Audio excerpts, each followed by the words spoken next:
Like to call to order the West Covina Planning Commission meeting for Tuesday, July 11th, 2017 at 7:05 p.m. Some information for the audience, public comments addressing the commission. Any person wishing to address the Planning Commission on any matter listed on the agenda, please fill out a speaker card, which we have one member and he's already filled out the card. So I don't think we have to go into any more information on that. We're going to have the Pledge of Allegiance led by Commissioner Redholz, and please remain standing for a moment of silent prayer and meditation. Please stand. We're all standing. Please follow me along with the Pledge of Allegiance. Ready to begin? I pledge allegiance to the flag of the United States of America and to the republic for which it stands, one nation, under God, indivisible, with liberty and justice for all.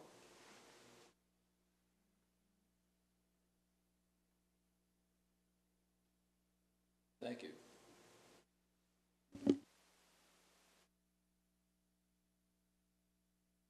Can we have roll call, please? Commissioner Hing. Commissioner Jimenez. Present. Commissioner Redholz. Here. Commissioner Castellanos. Here. Chairman Holtz. Here. Are there any changes or additions to the approval of minutes of June 13, 2017? None? They stand approved. Before we go any further, I'd like to thank the previous subcommittee members, Mr. Redholz and Mr. Jimenez for their service, and welcome the new subcommittee members, Commissioner Castellanos and Commissioner Heng. Thanks. Oral communications. I don't know that we need to go into this. There's only one person here. So I think we can go right to the public hearings because I do have a card from the applicant in front of me. So this is public hearing, conditional use permit number 14-15, subcommittee for design review number 17-44, categorical exemption, applicant Mr. Mark Booth, location 1455 Queen Summit Drive.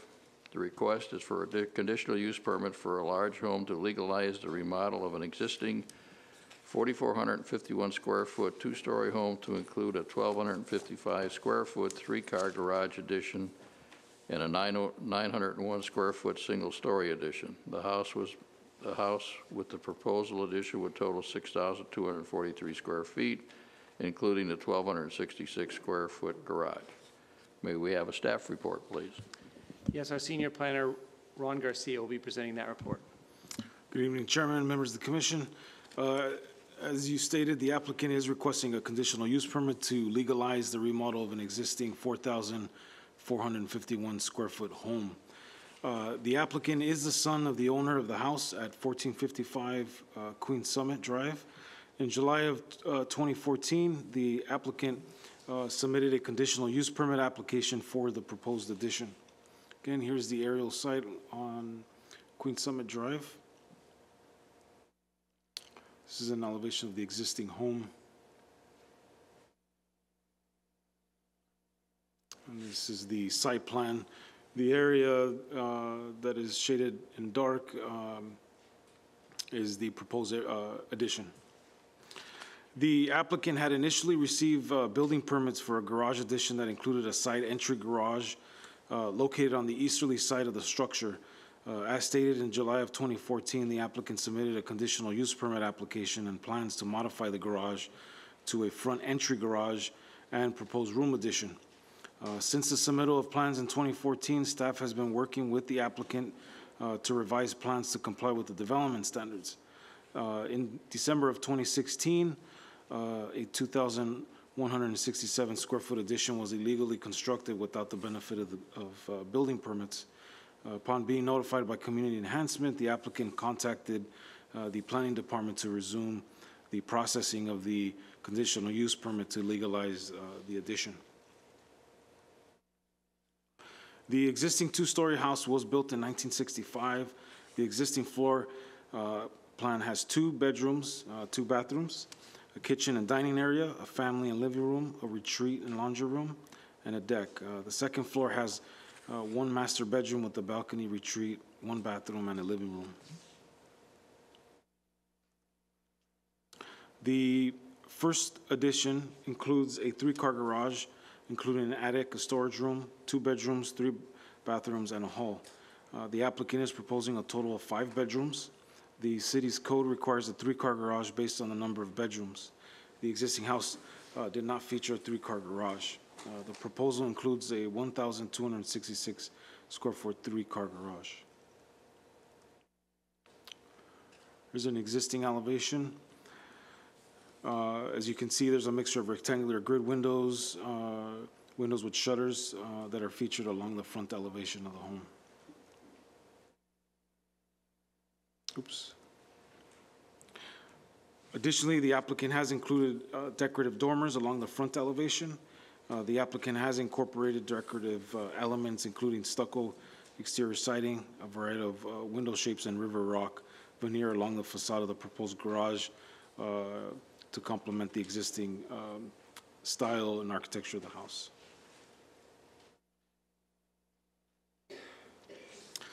Staff review of the neighborhood surrounding the subject property found that the area consists primarily of 2-story single-family houses. Staff conducted a survey of 21 homes surrounding the subject property. The houses in the survey are located on Queen Summit Drive, Kings Crest Drive, South Hills Drive, and Hillward Avenue. The surveyed homes consist of a mixture, again, of 1- and 2-story houses with 2- and 3-car garages. There's a chart that's been provided to you in the staff report that indicates the mean, median, and the subject proposal lot size, floor area, number of bedrooms, and the floor area ratio.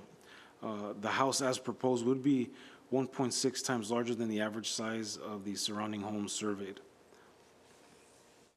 The median size of the homes is 3,085 square feet. The house sizes range from 1,777 square feet to 4,735 square feet.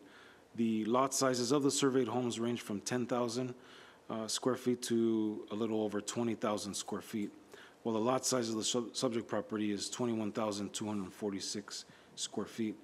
The floor area ratios range from 13.3% to 42.7%. The proposed floor area ratio of the subject property is 33%. The house, as proposed, again, would be 1.6 times larger than the average size of the surrounding home surveyed. Although the proposed house would be 1.6 times larger than the average house size, the house would be 1.3 times larger than the largest house size of the surveyed homes of 4,735 square feet. Subcommittee for Design Review, as indicated in the staff report, comply with all the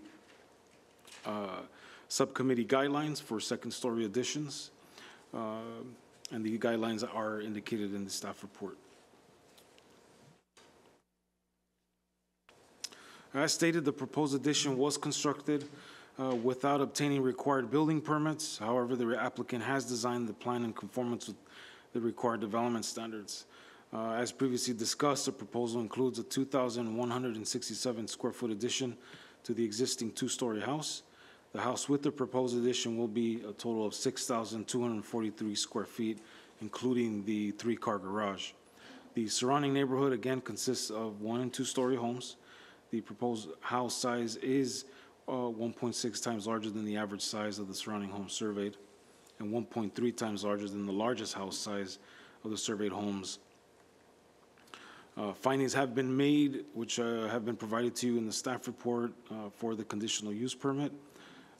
In conclusion, staff recommends that the Planning Commission adopt the resolution approving the conditional use permit, and also the subcommittee for design review number 1744. That concludes staff's presentation. The applicant is present for any further questions. Do we have any questions of staff?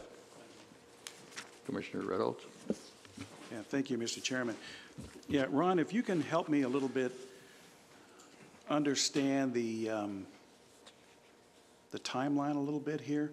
I mean, there originally a permit was pulled, right? Back in 2014. But does this project in some form go back further than that? You are correct. So just to give you a brief summary of the history of this site, and again, the applicant can provide further information. The applicant had an original building permit that dated back to the 90s, late 90s, 2000, for an addition. Unfortunately, the building department did not have plans for us to review based on what the size and what the addition consisted of. Fast forward in 2014, the applicant had submitted a conditional use permit application, essentially submitting plans different from the originally approved plans for a side entry garage. And essentially, what took place was that he submitted the plan so that way he can propose a front entry garage and a larger size addition.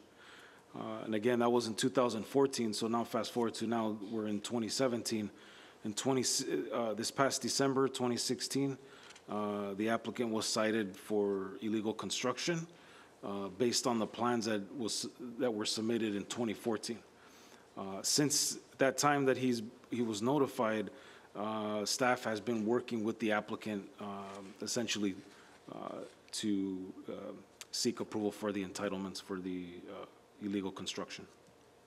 And originally, it was the garage that was submitted for the CUP, the 1,200 square foot for the garage. Was the 901 square foot addition ever submitted for consideration?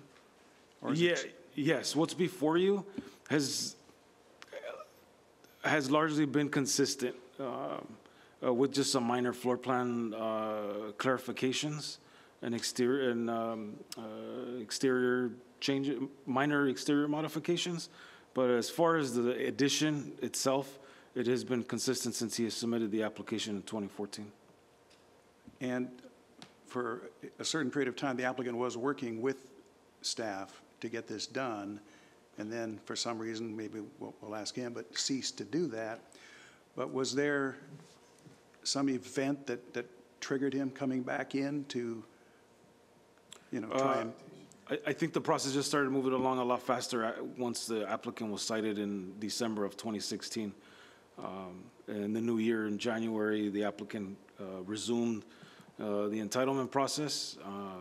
And again, staff has been working with the applicant since January to get plans before the Planning Commission for consideration.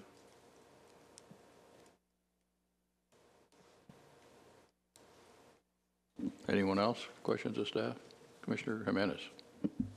Ron, just so to confirm, in the 2014 CUP, staff looked at the 1,200 square foot garage addition. That was something that was reviewed then? That is correct. Okay, so in essence, it's a 900 plus square foot addition, or deviation, I should say, that has resulted for them to come back today. So in reality, the 1,200 was looked at as part of the previous CUP, just pure square footage wise. So really, today we're looking at the 901?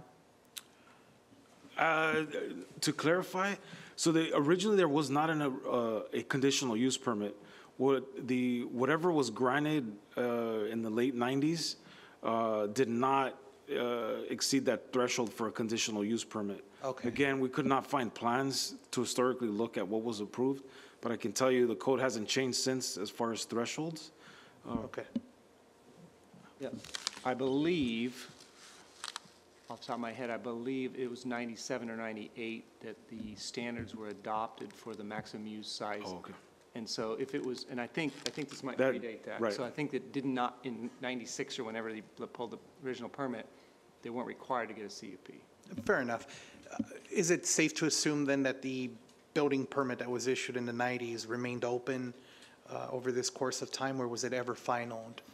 It was never finalized. What changed it was when, according to what was indicated to me, based on when the applicant called out for inspection for the foundation was much larger than what was originally approved.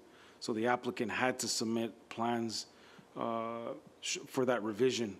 And essentially in 2014, the applicant submitted the plans for the foundation that was laid out, essentially that was different from the approved plan. So hence I could assume then this evening we're looking at the 901 plus the 1,200 square feet, because there was never, that permit was never finalized. That is correct. Okay, so my last question, this appears to be all single-story additions. That is correct. Okay, thank you. Anyone else?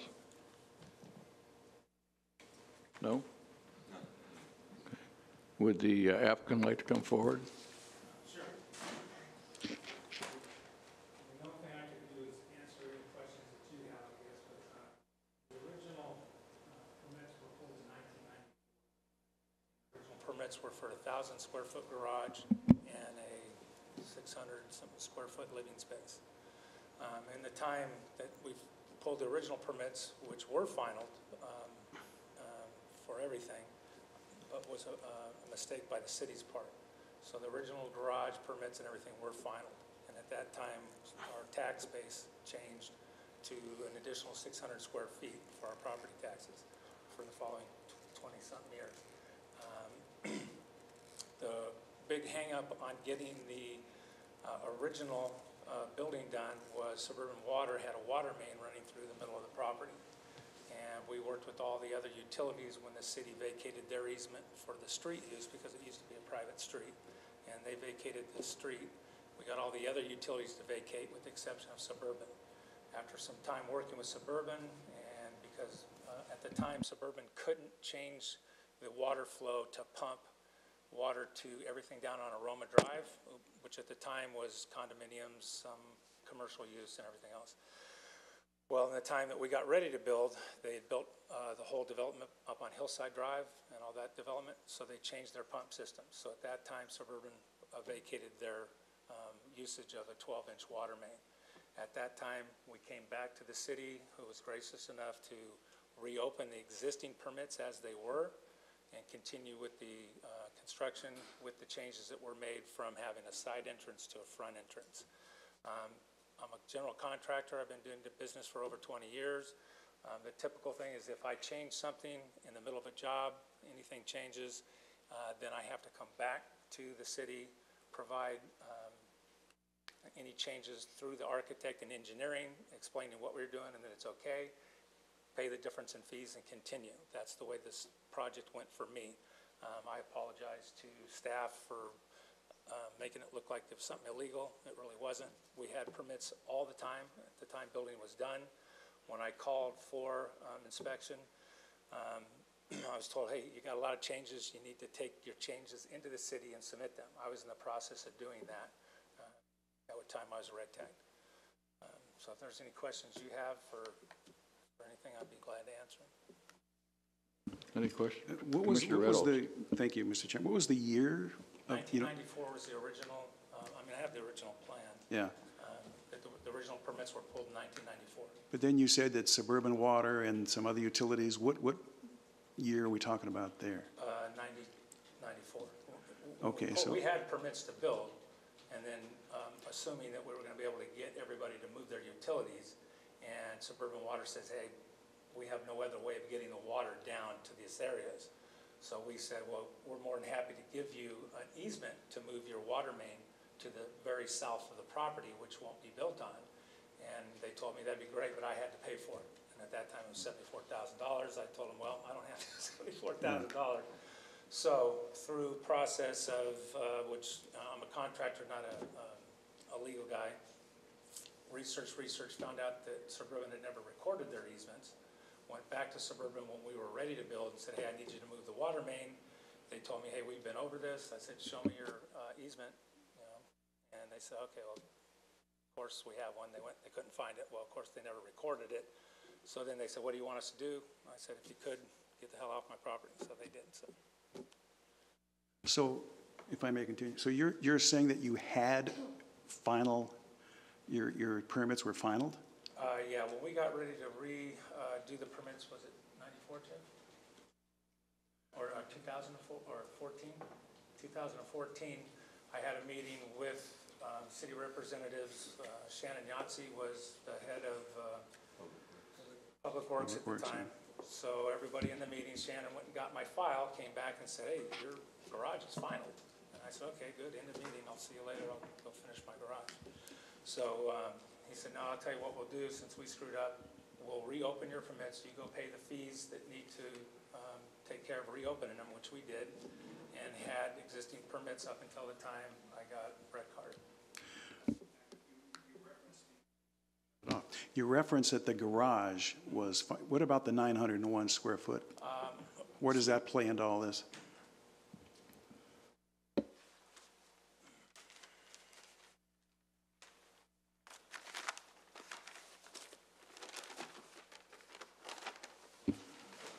Those plans look like they've been around for a while. Since '94. So the original permits were for a 1,000 square foot garage and 370 square feet of living space. So that's like 1,300 square feet, and we're looking at 20, almost 2,200. So what, Increased the garage by 200 and the living space by, and were those, other than the 1,000 and the 300, we're now at 2,200. When did those plans go in? Or is that where, that's in front of us yeah, tonight? they but- went in 2014, but even then were expanded. At that time, I think it was a 600 square foot, whatever kept us under the planning review. And so then when I changed and modified it to add caregiver space, my parents live with me, they're 85 and 80 years old, and so it came to determination that, okay, not only am I gonna need to move them downstairs, I'm gonna have to put a caregiver space on, so I added the 300 more square feet. Right. So, what concerns me is you were working with staff, and then all of a sudden you're not working with staff. That's what it sounds like, that you're not working with staff. And then lo and behold, bingo, you've already started construction with what looks like without benefit of actual permits. So what is your reason for not continuing with Well, staff? like I said, I mean, you're telling me my it's. understanding was I had permits, and I pulled the permits for the garage and the living space. The garage as is, and the living space as 600 square feet. In that time, my beautiful wife, as much as I love her, decided she wanted a pool and a pool house. So that's at the back of the property. So being in construction, I knew you don't start front to back, you go back to front. So I went and pulled permits for the pool house, everything else, and proceeded with that. Once those were completed and moved forward, I continued on the structure that I had permits for. The only thing I did wrong was I changed the square footage and poured foundation before inspection. So you have in your possession these permits? Yes. That, what you're telling us, that were approved, you have those? Yes, I think Jeff would agree that I had permits in 2014 to build. Just for clarification, based on discussions with the building department, the building permits have expired, the original permits. So to my recollection, there isn't an active building permit. When they say my permit's expired, if you don't call for an inspection over a certain period of time, they expire. When you're red tagged, you can't call for an inspection. So up until the time I was red tagged, I had a working permit. And at that time, I hadn't called for another inspection because I needed to get my plans revised. Okay, so you didn't call for that inspection, the permits thus? No, I had an inspection. Okay. They came out and said, hey, you've done a bunch of changes. Oh, I see. We Okay. can't proceed until you resubmit new plans for everything the way it's built. So that doesn't happen overnight. So I was in the process of doing that, and then staff has been great to work with me on allowing me to get those all taken care of. So now I've submitted the revised plans. They're not new, they just have the changes in them and the additional square footage. Okay, and you're the GC on the project? Yes, sir. Let me see, I think that's all I have right now. Thank you. So staff, everything is according to plan now, permits and everything? There are no permits. So hypothetically, if the planning commission moves forward on this and approves this, the applicant has to prepare structural drawings and submit those to the building department for issuance of permits. So essentially, he's starting all over again. So if we approve this, he has to submit before To the it's building really department, approved. Okay. structural drawings for Okay. the proposal. Commissioner Reynolds.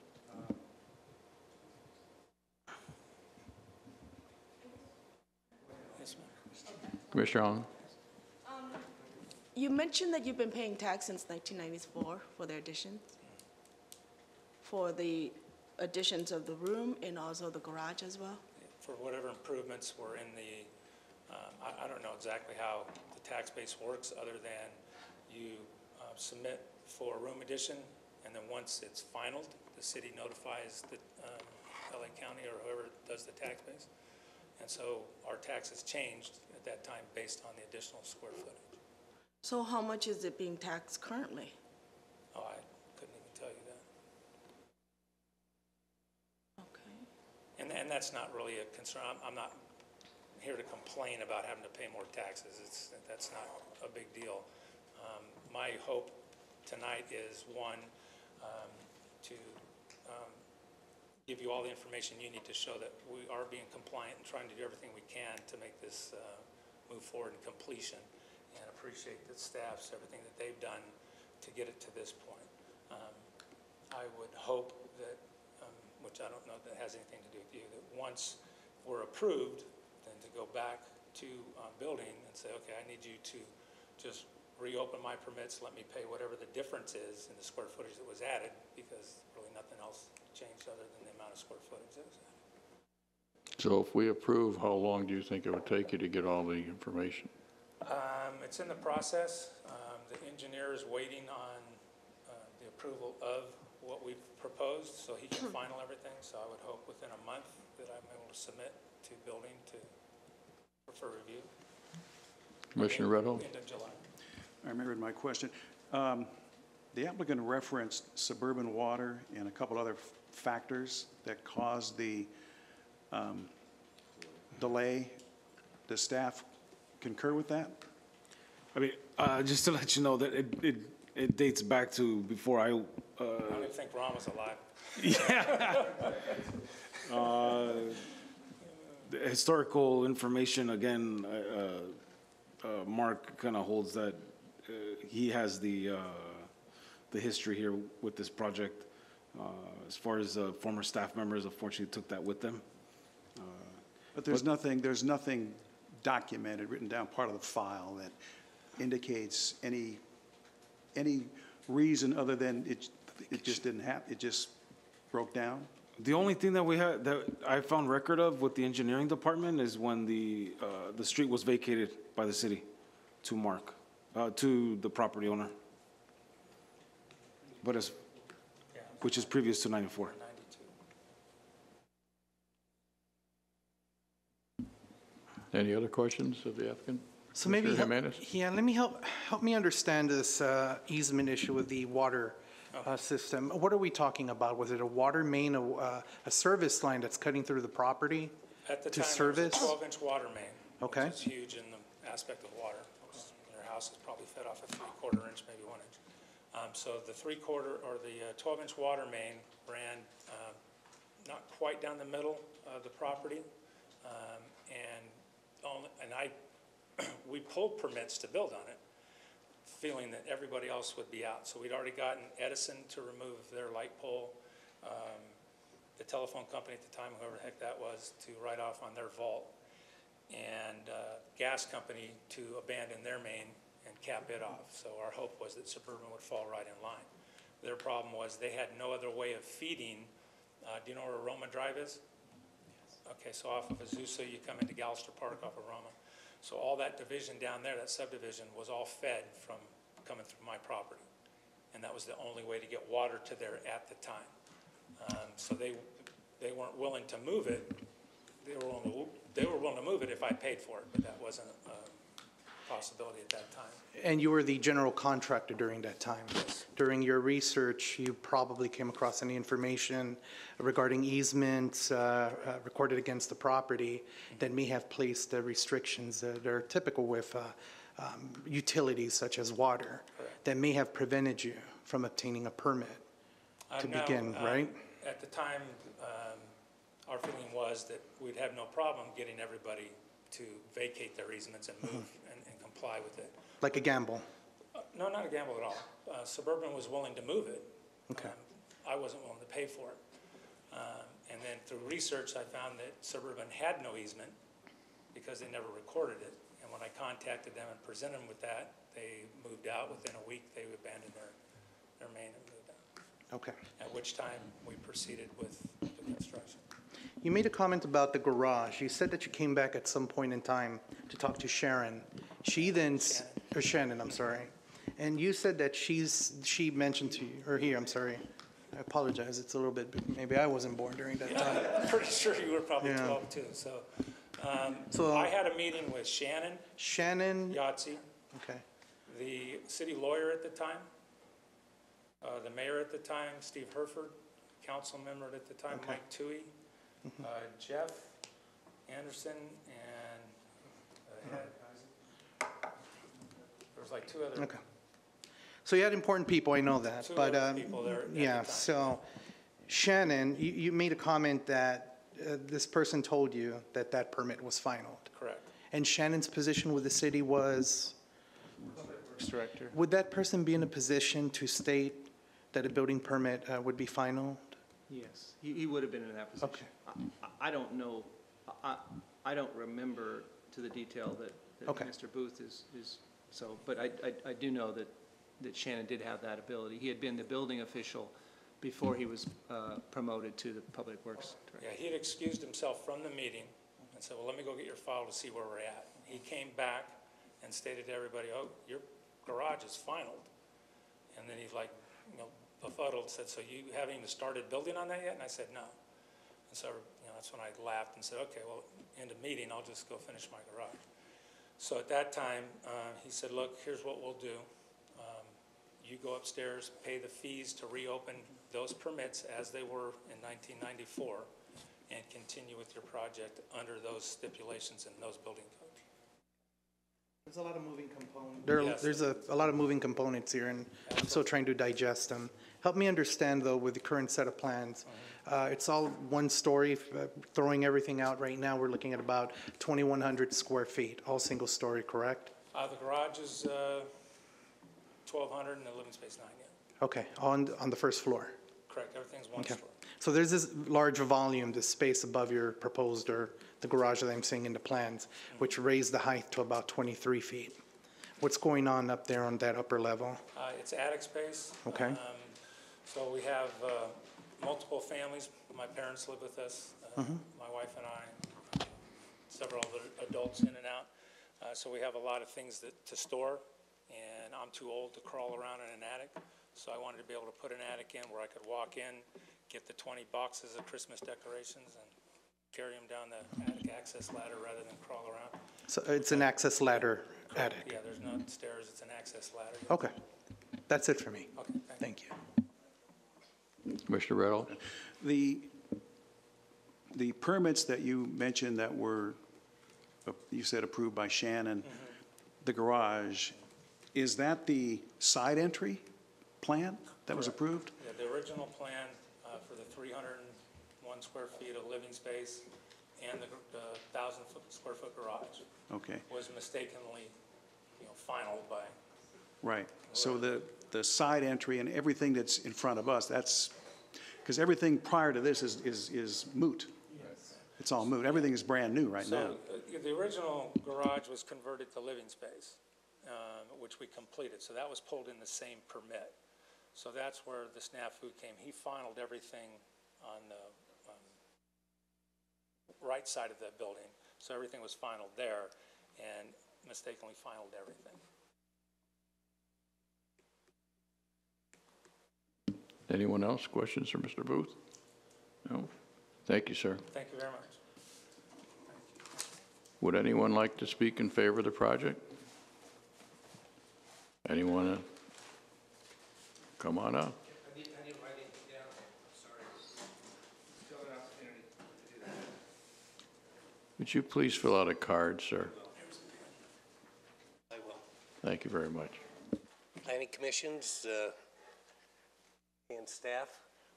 I worked with Mr. Booth on a couple of projects, and he's worked with me on a couple of projects. And I know the work that he's done up there, and I do apologize because I missed, we were up in another meeting, I missed some of the information he was giving. One of the things that I do know, I've known Mark, who used to be actually on the Community Service Commission at one time.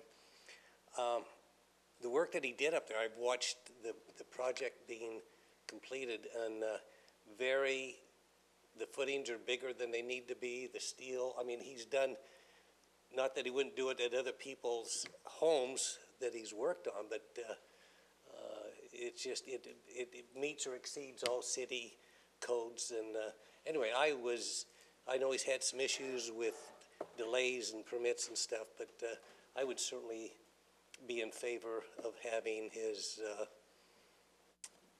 planning commission approve his application and then moving on to the building department. But thank you very much. Thank you very much. Anyone else wants to speak in favor? Anyone want to speak against the project? If not, I'll close it to commissioner's discussion at this time. Anybody want to start? Well, Mr. perhaps, Castellano?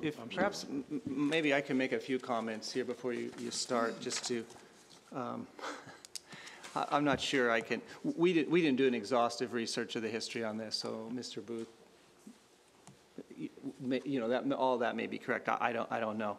I would say this to make it clear, and there's a condition in the proposed resolution for building. Submit complete plans to the building division for plan check and permit per 2013 California Building Code. So the building code has changed. So right now, whatever's happened, right now there are no valid building permits. So he will have to submit a complete new set of plans. It requires structural plans. That's the third item. So there is going to be quite a bit of documentation that the building department's going to need before they can issue a permit. So I did want to make sure Mr. Booth understood that. In a general sense, building permits are issued, and as he stated, you're supposed to make progress every 6 months. If you don't make progress after 6 months, if you don't call for an inspection, the building permits can and generally are expired, at least at this point in time. So that's why they would have expired, because 20 years is a long time for a business license to be kept open. So I don't know about the finaling. I understood there was a time when there was some discussion. It was probably 2013, because I believe Shannon left this city in 2013, so it would have happened sometime early on in that year. That there was some discussion about extending the lifespan of the permits. I don't know that they were final. That I've never heard. So, but I believe that maybe that they were extended. Property taxes, understand that property taxes are raised in a variety of ways, one of which, the main way, is for the building department to submit a final building permit to the property tax board, and they would change the property tax. But if they get a tip from someone that they've added on, if they find out through a drive-by or through a sale of a property or a refinance or something, they can do the same thing. So people can end up paying property taxes on something that isn't finalized. Those two things they're not necessarily done together. So that's an important sort of thing to keep in mind as you go through life. Just because you're paying property tax on something doesn't mean it's legal. It just means that the county found out about that you had done the work. And I think that's kind of, I just wanted to express those few things. Like I said, we didn't do an exhaustive look at this. This has been going on for a generation now, since 1994. We, and I think Mr. Booth as well, we think we've got to a place where it can move forward, that he's in compliance with the code. He has the conditions of approval from the other departments that are there to allow him to submit and move forward if this is approved. We've done the mailings. We didn't get any voices of concern as part of that mailing. So just wanted to add those few thoughts and provide maybe a little bit of clarity, maybe not. Point of clarity, if we approve this and then he brings in the permits and all that he needs to do, it doesn't have to come back to us again, That is does it? correct. The building permit has nothing to do with the planning department or the planning commission. Okay. It's a technical responsibility that's under the public works department and the building official. Okay. Anybody else have a comment? Commissioner Jimenez? Jeff or Ron, how does staff look at the attic? Is that considered part of the habitable square footage, or it's treated as non-heated square footage? Based on the plan, it is not added as additional square footage. It'll be looked at as an attic, and it'll be approved as an attic space, as it's indicated in the plan. In the unlikely event that the space is converted into habitable space, do we have any safeguards against that? At that, hypothetically, a notice of violation will have to be sent to the property owner for illegally converting that area. Again, the space is being designed for it not to be habitable. But again, the egress windows are designed to not be typical egress windows, so they're smaller in size. And also the dormers were modified smaller in size. Okay. Anyone else? No? Okay. So we'll close it to public testimony. Any other commission discussion? If not, staff to read resolution numbers, please. Can I I have a comment to make. Absolutely, Commissioner Wright. Thank you. I just want to make it very clear that the quality of Mr. Booth's work is not in front of us here. It's not the question of, how good his work is. I'm sure he does good work. The question is, from my standpoint, and my concern is the way the whole process carried out over the last 27 years and the last, between 2014 and 2016. These are where my concerns lie, especially since the applicant himself is a general contractor. To me, the permits lapsed and gapped, and there's issues here. Some can be verified, confirmed. Some we just don't know. But the fact is that the work commenced without a valid permit. I mean, we don't have a valid permit now, and there's work. If you go there, there's no physical work being done today that I could see. I was out there today, but obviously the work commenced. So that is, and I'm sure it's fine work, but the work should be done to the plan submitted. And there should be a final, there should be signatures, there should be a permit, and that all should be done before the work commences. That, in my view, didn't happen. And that's the concern I have. What's your recommendation then? I'm waiting to hear what the others say, and if there's a motion. I think I'm just going to add, I've had situations, and I've dealt with situations where there is, I think the term you guys call is a construction tolerance for deviation. But let's just throw out, let's say, for example, the 1,200 square feet that are at issue if they're quote unquote, if they were finalized or not. The deviation between what was approved and what we're seeing here is about 900 square feet. Typical construction tolerance are a few square feet at most, in my experience. So the deviation does worry me a lot. And moving forward, regardless of what the decision is, I really do hope that you work closely with staff with the full understanding that any plans that go before them should be under the most current building code requirements that are in place right now, because we're seeing all this as brand new. I do have concern, by the way, regarding the attic space, because I do see that potentially being converted into future without the benefit of looking how your floor joists look here. I don't know if they're pre-engineered or will be pre-engineered to accept a load more than the storage of your Christmas lights, at which point we're going to have a problem, and we'll probably be here before this commission talking about the project. I don't have a problem helping you get to where you need to be at, but with the full understanding that you have to work with staff. And if anything, I would ask my fellow commissioners if there's a motion to approve this, that it should consider some level of a cap on that attic space, that any conversion of that come before the planning commission, or I'm sorry, before staff, I should say, for their review, and assuming whatever codes are in place at that time, that they go through the proper permitting procedures. I might, if they were going to, if they do, if, let's say they get the permit, they build this, and 10 years from now, the current owner at that time comes forward and wants to do an addition, either convert the attic or do some other type of addition. Because of the size of this house, it's going to require a conditional use permit at that time, unless the code changes.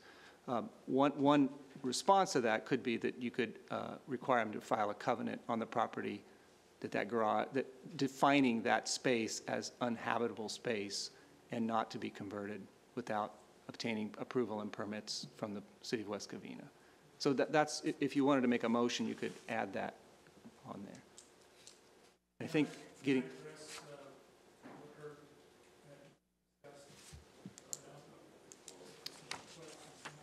I'm sorry, it's closed. And Don, if you want me to read the number now? Please. The one resolution, the conditional use permit resolution would be 17-5872.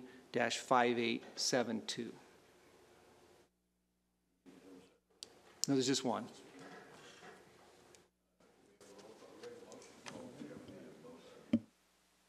I will motion.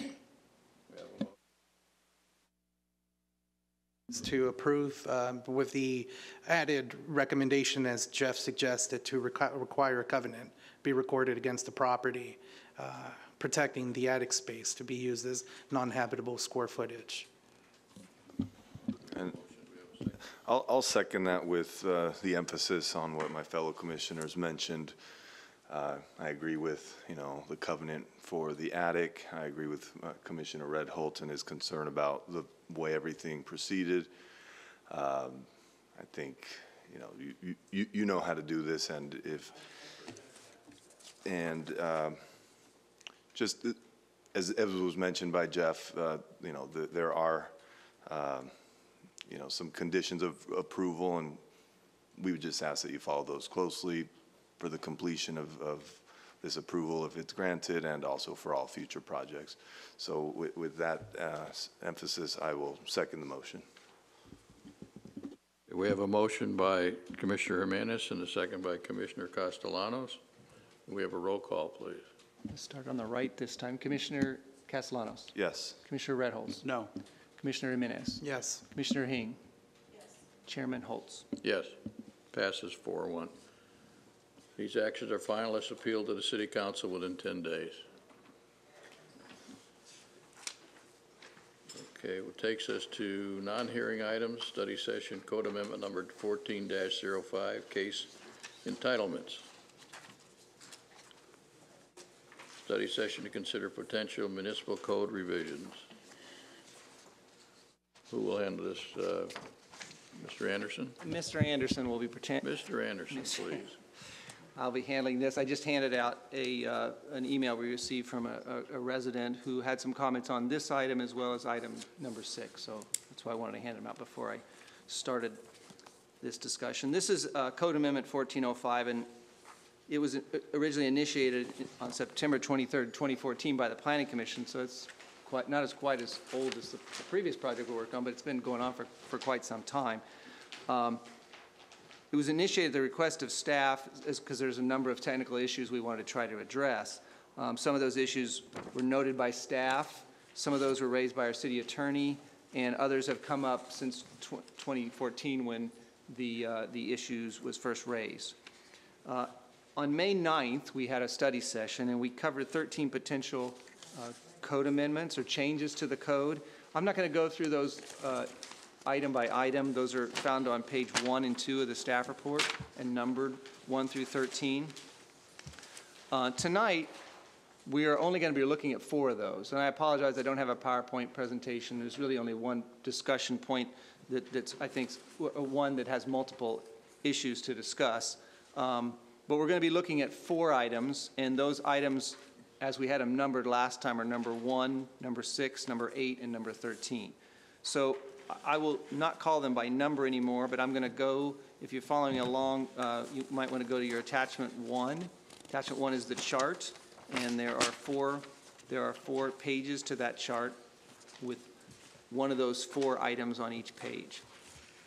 So the first thing we need to talk about is establishing height limits in non-residential and multifamily zones. And as we discussed in May, the code currently doesn't have any standards for height limits in those zones. The only standards it has is in conjunction or in relationship to how close it is to a single-family zone. Not even a multifamily zone, but a single-family zone. And then it's within 100 feet. So anything outside of 100 feet away from a single family, there is no height limit in the city. And I think over the years, that wasn't so much of an issue because we didn't really have that many proposals. Land values weren't that high. But now we're getting to a point in time where we're getting more proposals for multi-story buildings, and some of them in places that could have impacts on single-family properties, either through shadow impacts because of the height of the building, or in privacy impacts, people being able to look out a window into somebody's yard or even into their house because of the way that the proximity. So when we thought about that, we came up with 4 options. These are not mutually exclusive options, but option 1 would be to establish a height limit of 10 stories, 140 feet. Option 2 is establish a height limit of 5 stories, or 70 feet. Option number 3 is establish a height limit of 3 stories, or 40 feet. And option number 4 would be to allow additional height if the proposed building is 200 feet from a residentially zoned or developed property. So what that's saying is the first 3, you establish a height limit, but then you allow people to go over that height limit if it's 200 feet away from a residentially zoned, not necessarily single family, but a residentially zoned property. There are probably very few places in the city that actually applies, but there are probably some. And while this wouldn't apply, let's use one that would apply. Portions of the Eastland Shopping Center are going to be more than 200 feet away, especially the portion, let's say, between the building and the freeway. That's going to be more than 200 feet away from single-family residential properties. And it may be that we don't have a concern if somebody builds a 20-story building there, or a 10-story building there. So that's the thought process here. Part of our thought process is being driven by what the city decided to do with the downtown zone, which is 40 feet in height in the perimeter areas of the downtown zone and 70 feet in height in the central portion, basically in the mall area. 70 feet on the areas in the round outside of that is 40-foot height. So with that, staff is recommending basically a combination of option 3 and 4. Establish a height limit of 3 stories, 40 feet. And we may want to play with that 40 feet, but 3 stories and 40 some odd feet, and allow approval of additional height if the building is more than 200 feet from residentially zoned or developed property. And I'd be happy to. The only question I have a concern, we say allow additional height. There's no minimum, maximum there, you know. Yeah, that's driven by the fact that the code doesn't have one now. But it doesn't mean that we can't discuss tonight or even further along that we couldn't establish one. So you could have, just to throw a number out, you could have a 40-foot height limit in a general sense, but if it's over 200 feet, maybe it's 100 foot. That's just to throw a number out. Yeah, I don't know that I have a problem with the way it is right now, to be honest with you. Because if somebody wants to come in, a particular type of building, we can always change that, but just allowing additional height doesn't really give them any guidance as to what. You know, I mean, it's unlimited, allow additional height. Right. It's unlimited, except for there are some limitations. First of all, the higher you go, the more likely you're kicking in an environmental impact report, which is going to require you to analyze the impacts I discussed earlier, the shadow impacts and the privacy impacts. So at some point, a building becomes obtrusive, even if it's 500 feet away, probably. You know, an 80-story building, doesn't matter if it's 500 feet away from a residentially zoned properties, it's probably still obtrusive, and it probably still has those impacts. So there's that. The other thing is that the code still requires parking. So the taller the building, the more parking you need. And if you're trying to build the parking sort of in the same envelope of the building, that means you've got to go subterranean or something else, and structured parking is expensive. So there's going to be a tipping point when it doesn't make sense to go any higher. So there are some things that come into play there. It's not like they would just build as tall as they wanted, because at some point you have to have a structure depending on how tall and how much land you have. So if somebody has a height of 3 stories and 40 feet, it's not a problem if we vote on number 3. Correct? That would be, yeah, that would say any place in the city you could you're allowed three stories of 40 But if feet. somebody is option 4, that would have to come before us for approval? That hasn't been, that's not what that says, but I agree with that. It could be through a conditional use permit or some other process. Conditional use permit's the thing that comes to mind that makes the most sense, although that's not perfect either, but some process, and maybe it's just through a precise plan, because the precise plan would have to come anyway, so then it's part of the precise plan to determine if the height is But yes, it would have to come before you. Any new building is going to have to come before the planning commission. Okay. Anyone else? Commissioner Redholz? Just for perspective, where would the Eastland Tower fit in? That's at least, what, 10 stories or? I think it's, 11? yeah, maybe 12, something, it's in that neighborhood. So it's probably around 100, you know what, it may be where, it's been a while since I wrote this, but I think it may be where, option number 1, where I came up with that. It's probably in that neighborhood.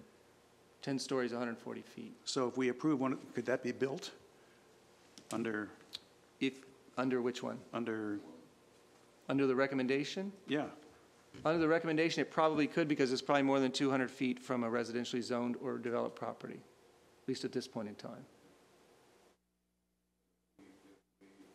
Microphone? If we agree on option 3 and 4, then option 1 and 2 aren't involved, are they? No, they would not be involved. Okay. Anyone else? So if we were to go with option 3, sorry, it seems like, are we limiting ourselves to taller Yes. buildings? Yes, if we go with option 3, we would be limiting ourselves. I mean, I was going to go for saying unlimited because of what Jeff mentioned with regards to, you know, you can't go, 100 stories without an EIR, as well as you have to probably go down for the parking. So that's where I was coming from, but I mean, for a more practical discussion, I do see 3 and 4 as a good combination. So that's what I think. I think 3 would limit us severely. I think that would be too limiting. I mean, what if one day we get someone who wants to do something really awesome and, well, now we got that limitation. That's my take on it. Any particular reason why we can't leave it as is? No, there's no reason whatsoever. That's up to the planning commission. We bring it up because we kind of have a backwards thing right now. So we're trying to, the stated reason for the downtown plan is to encourage development downtown, but we're limiting height downtown, and we're not limiting anywhere else. So it's kind of like we're not fulfilling our own goal. So that's why it's coming up. But if the planning commission determines to leave it alone, then the rest of it would go forward. We'd probably present to council that you looked at it and decided you didn't want to make any changes there, but you did evaluate it. So yes, that is a fair decision. I didn't put that in here, but that's, anytime I bring something to you, that's always an option for a code amendment. Well, I shouldn't say it's always an option. It's generally an option for a code amendment to make no decision and leave it alone. So obviously, Mr. Chairman, obviously this would not affect the downtown plan then? It would not affect the downtown plan. The downtown plan has its own zoning standards. All right, I'm going to go ahead and make a motion that we leave it the way it is. Do I have a second? I'll second that. Second. Okay? Motion by Commissioner Redholz, second by Commissioner Castellanos. We have a roll call, please. Commissioner Heng? Aye. Commissioner Jimenez? Yes. Commissioner Redholz? Aye. Chairman Castellanos? No. Chairman Castellanos. You're right, no. Thank you, though. Correct. Commissioner Castellanos? Yes. Chairman Holst? Yes. Okay. Motion passes 5-0. So we'll leave that alone. And then, so the next one, they get easier.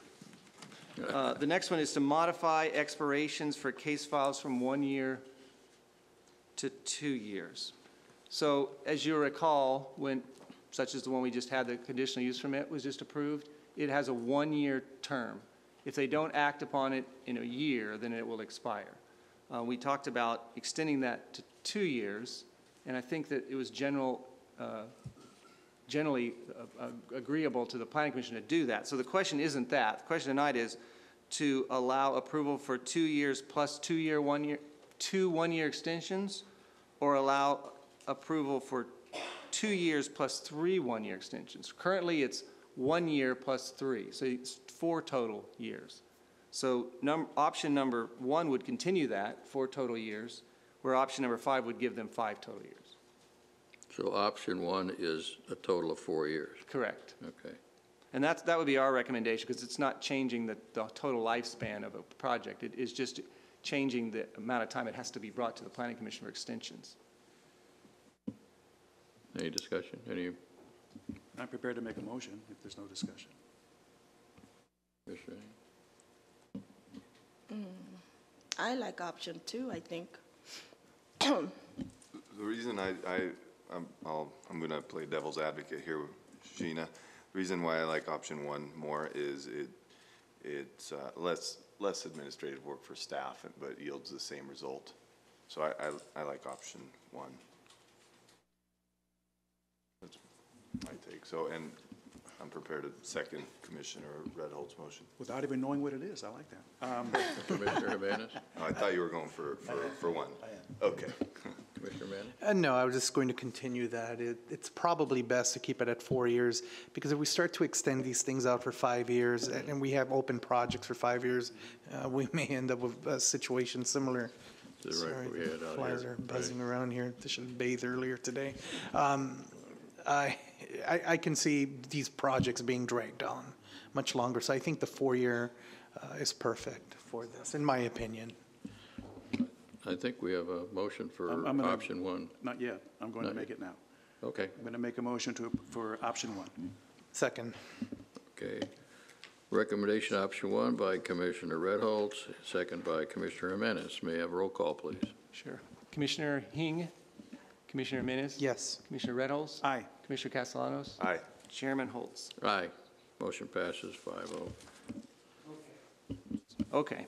The next two are a bit more cumbersome, and I'm not necessarily going to read them, but we had discussed the idea that the current code does not list findings for parcel maps or tract maps. So we just have relied on some findings that came up with some time ago and as part of the Subdivision Map Act, which is a state legislative act.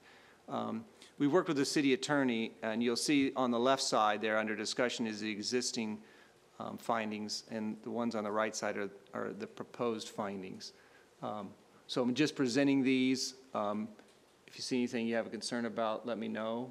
I don't necessarily, I'm not necessarily looking for a motion here, but if there were any comments on anything there, then now would be the time to discuss those. And also to remind you that whatever you do tonight is not, you're not done. This will come back to you at a public hearing, so you'll have another bite at the apple on these if you. Can you maybe point out which are differences between the? Well, I don't have that laid out too much, but in looking, I believe, well, G, the last one, there are some differences there. I think that's the main thing. I think the wording on F was changed, but I think it's the same, and the wording on E has been changed. I think most of the rest of them are basically the same. And I think they all hit the same kind of issues. They're not really, it's not throwing out one issue and addressing another. It's just wording and bringing it up to current standards, either of state law or what has come out of court cases. So it's just really cleaning up the verbiage is what you're saying? Yes, that is correct. Good way to say it. Okay, do we have a motion on that? Yeah, I think if you're all in agreement, unless you have a comment, we'll just go to the next one on that one, because I'm not. Everybody in agreement? Yes. Any opposition? Yes. In agreement. Okay, and then the final one is the variance findings. And so right now, we have 4 variance findings, which you'll see on the left. And the discussion here was that, it was discussion with the city attorney's office, that we didn't really follow the state law. The state law lays out variance findings, and I shouldn't say variance findings. It lays out the reasons for a variance and why a variance should be approved, so the criteria. And then cities generally have crafted findings from those criteria. I don't know exactly how we got these findings. These findings are in the code, but they don't, based on what we heard from our city attorney, they don't necessarily represent state law very well. So you can see just by looking that the written findings that are proposed here, recommended, are much longer than the findings that we have currently, and there's 4 findings currently and there's 6 proposed.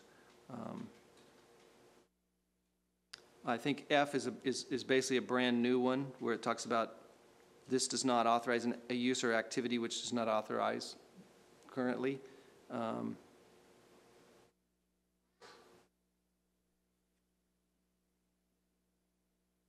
And a B is kind of a different one too. I think that's the 2 that are different, B and F. And B, as a result of these special circumstances, a strict application of the zoning ordinance deprives the property of meaningful privileges enjoyed by other property in the vicinity and under identical zoning classification. So we don't have a finding like that. So again, just looking for your agreement on that. Do we all concur? Anybody not occur? I just have a question. Commissioner Can Riddle? you kind of clarify the difference between B and C? They seem to be saying almost the same thing. Or maybe I'm reading it wrong.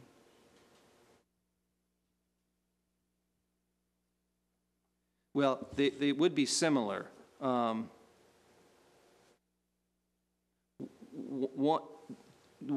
B is basically because of special circumstances. There's some kind of circumstance that requires the variance. And C is more about the preservation and enjoyment of substantial property right. So basically, that one's kind of saying that everybody else has this property right in the same vicinity, so these people are being deprived of it because of the situation that they're in.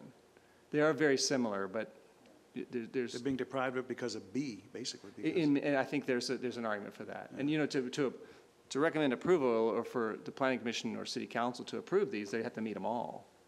So it's not they have to meet one, they have to meet them all. Commissioner Amen? I guess I'm a little, for some reason, after analyzing those two conditions, I feel that letter C is a little busy. A little busy? Yeah, it's a little busy. So it's saying such variance is necessary for the preservation and enjoyment of a substantial property right possessed by other property in the same vicinity and zone, but which is denied to the property in question. It just appears like either I'm reading a run-on sentence or seeing a lot of buts and ands. And I think maybe if there's a way to streamline that particular. I can talk to the city attorney's office about that. As you're reading that, I was looking at B, the current one. I don't think that one's changed any. So that's not to say it's perfect. Yeah. I don't think we didn't wordsmith that one any. Mm-hmm. So we can go back and look at that.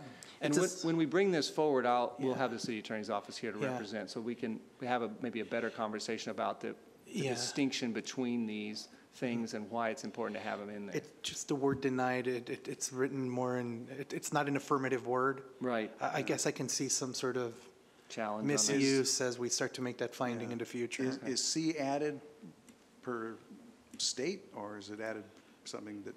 No, all these would be under what would be understood as the state law requirement for finding. State law requirement for a variance. I'm sorry, I'm losing my wording. So that one is in existence now. C is in existence now as B on the opposite column. Right. And so my take on that is the city attorney's office felt like that was appropriate to have it in there. But we can still look at the language. That doesn't mean that they might not have some suggestion for clarifying or making it and more positive instead of a negative statement. So does this have to come back to us if they change the verbiage? It has to come back to you anyway. My suggestion, and if you want to have another study session, just look at that, we can. But my suggestion would be, let us look at it, and we'll bring it back under the hearing, and we'll have the city attorney, and you can discuss, anything that you see in there. Okay. Comfortable with that? Yep. Okay. You all agree? Yes. Good. So that. Okay. It's not till the last one. Takes us to, So that was item number 3. okay, number 4, Subcommittee for Design Review Policy Revision. Discussion Yes. regarding revising existing policy on staff level review of specific improvements that require subcommittee review. Yeah, so 4 of you have been subcommittee members over the last month, so you may understand some of this at this point. The purpose tonight is to allow the Planning Commission to consider a policy allowing for staff-level review and approval of specific types of improvements by the subcommittee. The municipal code enumerates what types of improvements require review by a subcommittee, and that's found in some bullet points in the center part of your staff report. Over the years, subcommittees formulated some guidelines, some rules of thumb, and I've attached those, the 1-story and the 2-story guidelines. They're attachments 1 and 2. And the idea for those is to help the applicant, and if they meet those guidelines, then they're going to get approval. And generally, that is what happens. On May 23rd, 2017, The subcommittee that was setting at the time, which was Herb and Jose, requested that, or actually staff brought to them the idea of establishing a new policy to increase the number of items on this subcommittee policy that we have that allows for staff level review. And so, and that is attachment number 3 is the policy, and it lists the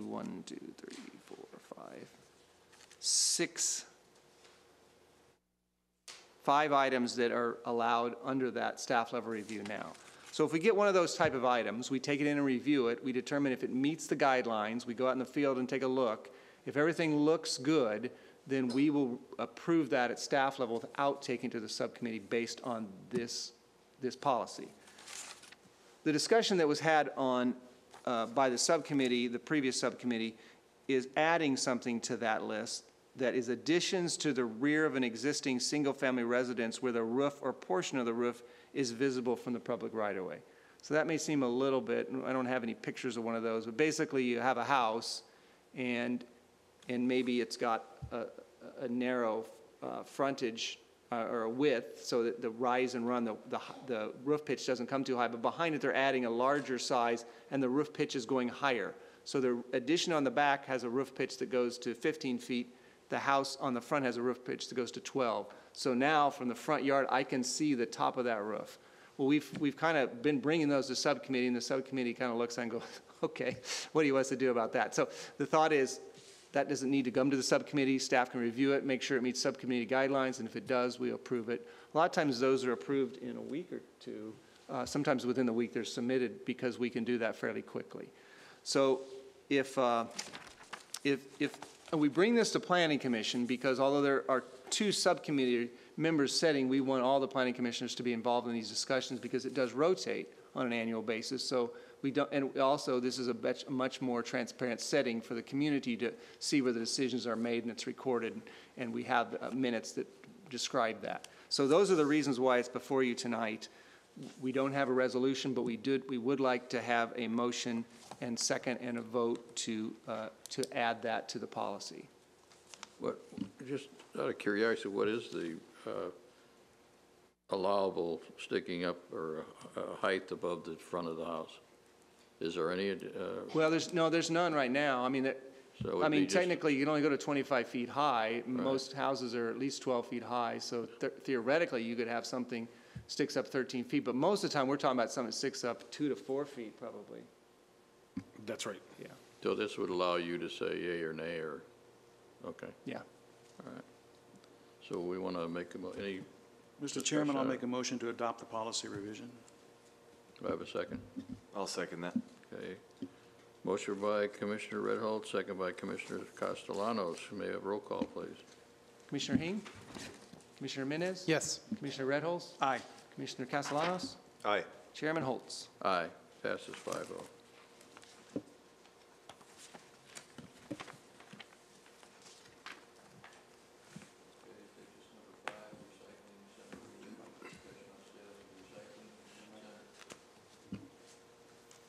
Discussion on status of recycling centers in the city of West Covina, receive and file.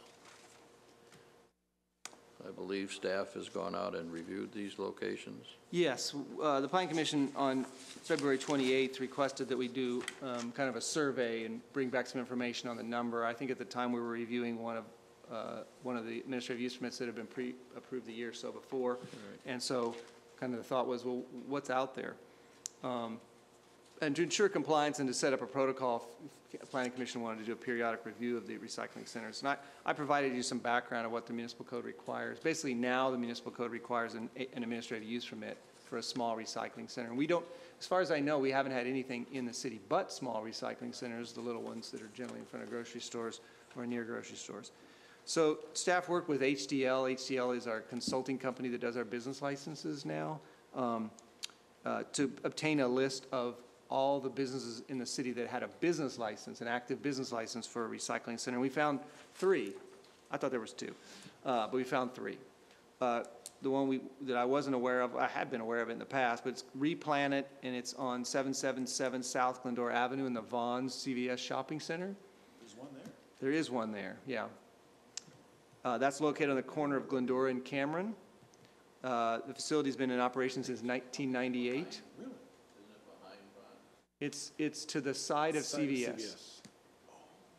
So if you were standing at the front door of CVS and looked immediately to your right, you might see it, but it might be just a little bit behind the building. Yeah. So it's not too far back. It's visible from the street, which is good because you don't want it to be too hidden. So that's been in operation since 1998, and so it wasn't subject to the administrative use permit. So it's legal non-conforming use.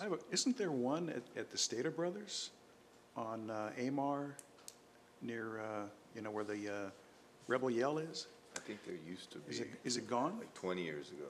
Well, Well, I it was don't know there when it left. more recently than. I was there in that shopping center maybe within the last couple of weeks, and I don't recall seeing the container bin. It was facing the detached multi-tenant building that faces out Yeah. at the corner, and I don't recall seeing the container. Maybe it's I gone. could be wrong, though. There is no business license. So that's not to say that there might not be some of these operating. We didn't drive through every part of the city to try to find them. We just checked what was legal. So we can verify if you have other sites where you recall maybe seeing one, we can verify if there's something out there. That's near my house. I can check it out pretty quickly. Okay. And I noticed the police department indicated they had no calls for service or. Yeah, the other two, the ones you know about, Workman and Francisquito, both of those have administrative use permits in the last 2 years. We did contact the Community Enhancement Division, which is part of police, as well as the police department. No calls or complaints have been received in the recent past on any of those operations. So we bring this to you because you requested a study session, and so we have the information before you.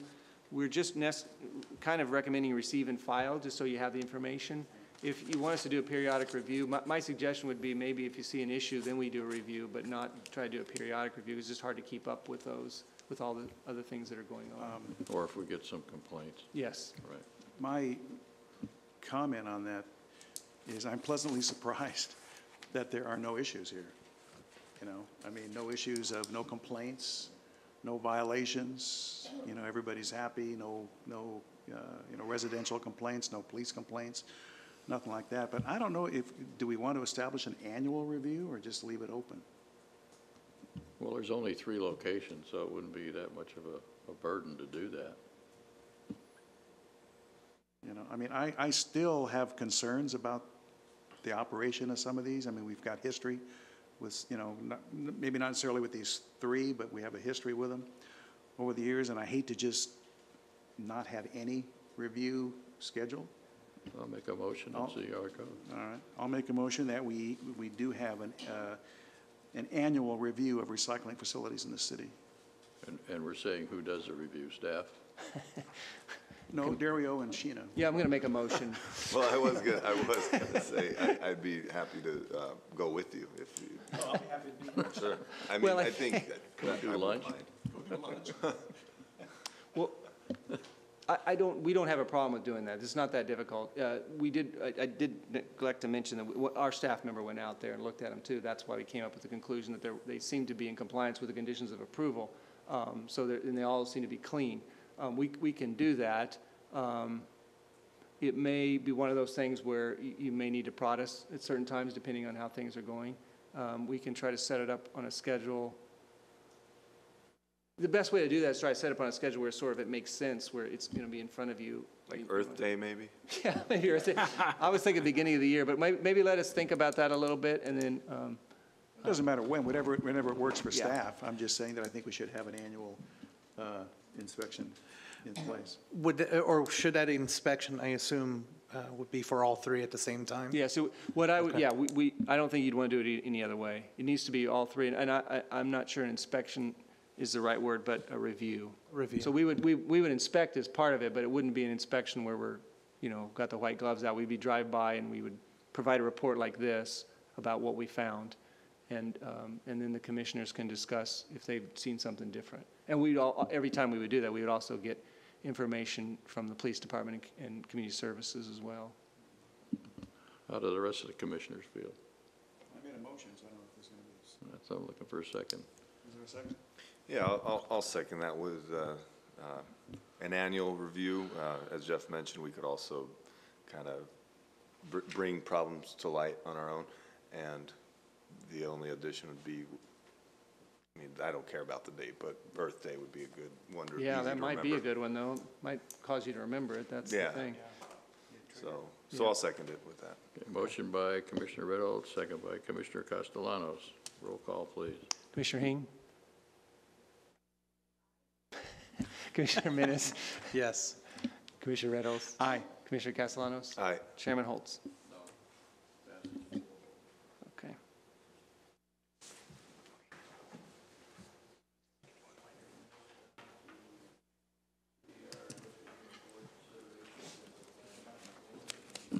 Conformity, motion, second to waive further reading and adopt resolution certifying conformance to the West Covina general plan. Okay. So the city is currently contemplating leasing of the auto shop facility at the city yard. And so one of the things in discussing with the city attorney's office is they recommended that the planning commission provide information on conformity with the general plan as well as the secret determination because it's being defined as a project. Is this to service our vehicles only, not general public vehicles? It's both. It's both. So Both? let me walk through it a little bit. And just keep in mind, you're not here to talk about the lease. The lease is not your discussion point. If you want to talk about the lease, look on the council agenda. They'll be talking about it if you have any input on that. You're tasked with looking at the general plan and the CEQA determination, the Environmental Quality Act. I just kind of want to point out, because I don't know how much you guys know the yard. I wasn't really well versed in that part of the yard. But so this is Cameron, and this is Sunset. So this is the yard. This is the wash. Most of the time, when you think about the yard, this is the old chamber building, which is on the corner, and then the fire station is here. And that's kind of what you see from the street. And a lot of times you kind of get down in here where the yard building is, and the parking lot and the storage. And this is the parking lot for the public and for a lot of staff members where the trees. It's a regular parking lot with trees and landscaping. The auto shop is here. It's not really very visible from anywhere. It's kind of visible from this direction, but it's kind of buried in the center of the yard. So it's not something that you really see very well now. The auto shop facility is 8,760 square feet. It's a steel building with 6 bays, 6 regular vehicle bays, and 1 small bay, which is used for smaller projects, smaller types of machinery. Within the facility, there are 6 vehicle lifts, overhead track hoist. Don't ask me to define what these things are. I'm just reading what. Steel fabrication shop, oil, fluids, storage and dispensing, and tire storage area. The facility has 1 office, a parts storage room, and an upstairs storage loft. So that's how it's structured right now. The facility is currently utilized for the operation of vehicle and equipment maintenance and repair, including things like small engine and equipment, mowers, and those kind of things. Light-duty cars, which is what me and you probably drive, and trucks. Heavy-duty trucks and equipment, machinery, fire engine apparatus, and police fleet vehicles. So all those things are maintained there right now. The auto shop does repairs on all those things. The facility receives regular deliveries of material supplies, parts, so in that sense, it's like a normal auto shop. The vehicles and equipment being worked on are limited to those owned by the city, and the auto shop facility is not open to the public. Located outside of the auto shop is a wash rack and clarifier used for washing vehicles and equipment. I believe that is in this vicinity outside. The facility generally operates Monday through Thursday from 6:30 to 4:30, but occasionally operates on Friday and Saturday if there's an emergency, if there's a police car, some kind of fire equipment or machine vehicle, or something else is important that breaks down, they're going to be there on a Friday and Saturday to maintain it. The facility has been used in this capacity as an auto shop for decades. I don't know exactly how long, but probably 30, 40 years at least. So that's what's existing now. Maybe I'll stop there and see if there's any questions. I'm not totally sure I can answer all these questions. You're saying, I know it's been used for city vehicles, but it hasn't been used for private vehicles. It has not. Okay. It's only been used for city vehicles, to my And this, understanding. this is recommending they would also be able to do private vehicles. That would be the case, yes. I personally have a bit of a problem with it, being somewhat familiar with it, taking police vehicles in there. If they start storing vehicles to be repaired, it's gonna, make a gluttony over there of, storage of people waiting to have their cars fixed and stored there. Do we have enough room to do that? That's the question. And what's the limitation? Well, And I know you said don't pay attention to the lease, but if they're also gonna be able to do public vehicles, would we get additional revenue because they're doing that? these are hard questions. I'm not involved in the lease. If you would want to answer those, I'm not sure. But I would also remind you that you're not reviewing the lease. No, I know that. So But I think it's a legitimate question. Is it additional revenue for the city? it would be, there's no question it would be revenue for the city because they're going to lease it. They're not giving it to West Covina Ford. They're leasing it. So there'd be some revenue generated. I can't tell you what the amount is. And I haven't discussed on what they're proposing yet. I've only discussed what's out there. So keep that in mind. I wanted to stop there in case you want to discuss what's out there now. Well, I just have a comment and a question, if I can. I will call on you when Mr. Anderson is done talking. Oh, are you done Commissioner talking, Redholz, Mr. please. Anderson? Place is too formal for me. You know what? If we're not considering the lease, we should probably change the heading and the conclusion. It says, staff recommends the planning commission find the lease of the auto shop at the city yard in conformance. It should be the use as opposed to the lease. We can. Because since it says lease, we're discussing the lease. I think. way I read it. Yeah, we probably could change that. If you feel strongly about that, you could probably change it on the resolution to say finding the use of the auto shop. Because that's what we're not dealing with the lease, I mean, but according to this, we are. Well, you are and you aren't. You're not dealing with the lease arrangements, but you're dealing with the concept of the lease. No, I understand that, but. But you you're know, not dealing with the lease itself. You're dealing with the lease of the auto shop's conformance with the general plan and CEQA, if that makes any sense. Yeah, okay. But my other question, I mean, my understanding is that the public would not be entering that property. The public would take their car to West Covina Ford, and their staff would take it to the yard, and their staff would bring it back, and the public would cashier at West Covina Ford, and the public would never know it left the premises. You're assuming that. You don't know that. Well, for a fact. let me go forward I'm because I assuming. think I think Mr. Redholz or Commissioner Redholz has it correct. But let me cover what is proposed and what the lease would do. The proposal by West Covina Ford is for operational characteristics to remain the same. So the same, I described the type of equipment, the layout of the building, no real changes to that. The operation would stay in the same way. It would be used as a satellite facility, extension of the service that is taken in at the dealership. So it is unlikely that the general public would be accessing the site on a daily basis. I can't guarantee that somebody might not pick up a car there or check on something every once in a while. But as was discussed here a minute ago, the point isn't that, I need to get my truck service, so I'm just going to take it over to the city yard auto shop. I'd still have to take it to West Covina Ford, have it checked in, and then they would take it over there. The one exception to that could be that there might be fleet contracts with somebody where the fleet manager may be taking it straight there instead of going to the dealership.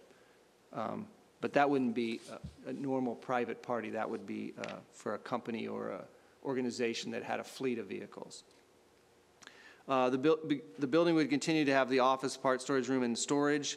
The business operation would continue to include vehicles and equipment maintenance, repair ranging from small engine, light-duty cars and trucks, heavy-duty trucks, machinery, the fire apparatus, and police fleet vehicles. Those would still be maintained there. So the same things that are being maintained there now would continue to be maintained by the operation West Covina Ford, but they would add in there their vehicles. Days and hours would increase to Monday through Friday with 7 a.m. to 9 p.m. and some Saturday for emergency work, but as I understand, it's generally not proposed on Saturday. So the only expected modification of the building is to install restroom facilities, and I take it there's not a restroom facility in there now, but that would obviously be something that If it wasn't the cities, now they need to have access to a restroom, the workers there. So the subject property has a general plan designation of civic, public, and institutional. The proposal does not entail the construction of new facilities, but rather to allow the continued operation of the auto shop. So in that sense, it's not really changing the use. It's changing who operates the use, but the use itself, which generally when we're talking about uses, we're not talking about who operates it. We've had that discussion before. Dunkin' Donuts, Rainbow Donuts, Yum Yum Donuts. Give me some other donut shops. See, it wouldn't matter. Anyone could operate a donut shop, a drive-through the same way. Taco Bell, Del Taco, McDonald's, Noggles, that was the good old days. Any one of those, you know, they could all take part in that because we review the use, not who's operating the use. So from that standpoint, the use isn't really changing. So if it's in conformance with the general plan now, it's in conformance with the general plan as we move forward. So that staff has provided some of the policies in the general plan that are kind of have to do with that part of town. There's nothing in the general plan that specifically talks about the city yard. The only thing in the general plan that's in there is the use, and that use is civic, public, or institutional, and there's no change to the operation here. In terms of environmental quality, we reviewed it in two ways. One, CEQA guidelines allow these sections that I've cited, 15061 and 15378, to exempt projects that have no potential for causing a significant impact on the environment. You have an auto shop there now. Yes, it may operate for a few more hours during the week, but that doesn't change the fact that it's an auto shop, and a certain number of vehicles and a certain type of repairs happen there. It's not being placed any closer to residential or sensitive uses. If we did an analysis of the traffic generation, actually you would find the same thing because the analysis of a use is based on the use. If I look it up in the ITE traffic manual, it's not going to say what days of the week it's open. It's going to be the use. So the traffic use is going to be the same because it's the same use. So from that sense, we think that applies, that there's really no way that this could cause a significant effect on the environment. In addition, there's some categorical exemptions in the code. One of them is new construction or conversion of small structures. This fits the idea of a small structure. It's under 10,000 square feet. So the proposal is to convert the small structure from a city-operated facility to a privately operated facility. So either one of those and both work. So those are what we're suggesting and are placed in the resolution for your consideration. So we have the attached resolution to make a determination that the project conforms with the general plan and is exempt from CEQA, and we're recommending that you find it in those cases. I just have a question whether or not it falls under our purview. So West Covina Ford employees would be on the site, and they would be repairing their customers' vehicles or servicing them and the city vehicles? Yeah. Correct. On our property. So is there a liability issue there? Or Well, my assumption is yes, there's probably a liability issue, and that would be who would taken assume care that of. liability is the Yeah. question? Well, generally, there's insurance required and workers' comp and those kind of things. I believe they'd have to file all that paperwork. So Jeff, currently the site is being used. I'm sorry. Currently the site is being used by West Covina Ford, but it's No, not. currently it's Oh. being used, the city has operated the auto shop for decades. So it's city employees, it's a city building, similar to the city hall or Cameron Park. So what's going to happen to them when we lease this whole thing to them? I don't know what happens to the employees. I believe they're being shifted around. I believe that's taken into effect. Well, I guess let me say it this way. who's maintaining the city cars, I guess? Oh, the West Covina Ford would be continuing to maintain the city. So you have cars. contract with them instead, basically? Yes.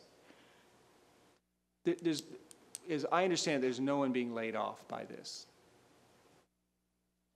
Yeah, maybe I'm picking straws, I don't know. But, you know, our fleet is very ancient, and it's always seems like it's under repair. We never have enough vehicles. Who's going to control who gets priority fixed before, do we get priority on our vehicles being fixed before the public's vehicles? And who's going to manage that? Well, it'd be managed Maybe it's by. not a fair question, I don't know, but it's a concern I have. Yes, but, and it would be managed by the same people who are managing that now. I mean, that question is going to come up now. So we've got a vehicle, we've got one of our staff vehicles that we use to deliver packages, and it's broken, and then there's a fire truck. So somebody has to decide, triage, which is the most important. Yeah, My but assumption is. that's our people servicing our vehicles now. What's going to happen is going to be West Covina Ford servicing our vehicles and theirs, their yes. vehicles. Who gets priority to make sure that our vehicles aren't stacked up? That's the question. My I have. assumption is that that's part of the lease arrangement.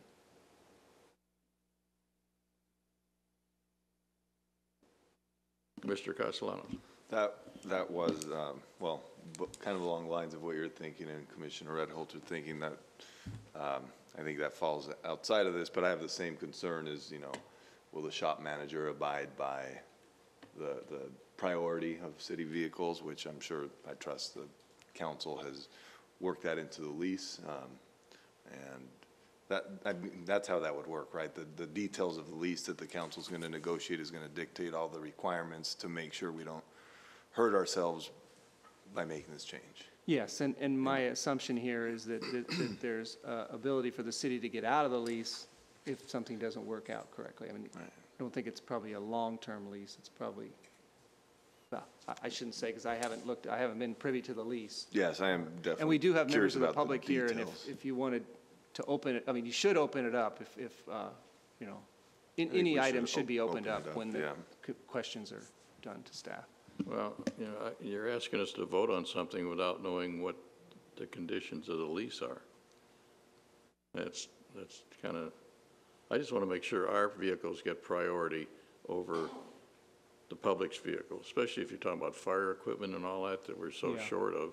And our police vehicles are, old and ancient and breaking down. So my recommendation there would be to send a letter to your council members or come to the meeting that night and make that, and voice those concerns. I think you have another comment. So Commissioner Manis? let me maybe approach it from a different angle. This evening, we're really looking at, is one, the lease in and of itself in conformance with the general plan, and then two, your CEQA determination. That is, from a CEQA perspective, what's defined as the project.